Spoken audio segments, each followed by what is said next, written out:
大家好，我係 ESG Connect Program 嘅負責人叫 Kina。今日好榮幸啦，嚟到呢個提升逆境競爭力、找緊可持續增長發展機會嘅研討會上面咧，邀請到其中一個主辦方啦 Olia Hong Kong 嘅業務總監阿 Chris， 你好，你好，同大家分享一下嚟緊咧，佢哋會有啲咩方向咧，去繼續協助呢啲中小企實踐佢哋嘅 ESG 方案嘅喎。大家好。咁Olia 其實係一間總部設立喺新加坡嘅 FinTech。咁我哋身為間 FinTech，我哋主要做嘢其實係將global liquidity 放喺一啲叫做 trade asset 裏面嘅，即係話同一個國際貿易呢個類似嘅資產有關係嘅。係。咁其實喺我哋嘅日常嘅進程裏面，其實已經同 ESG 係有息息相關嘅。因為其實喺我哋同好多嘅 investors 啦、好多投資者嘅對話之中，佢哋都會常常提到，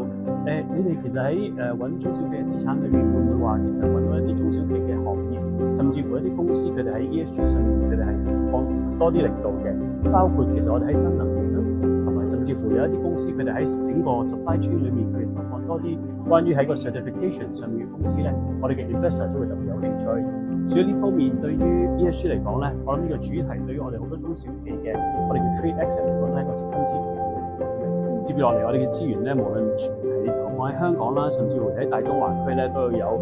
我哋好專注喺國際業務嘅一啲中小企需求。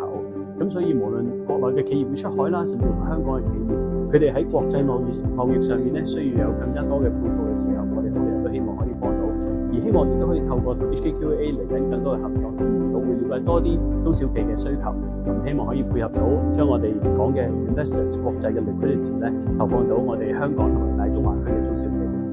好多謝你分享 ，Chris，Thank you。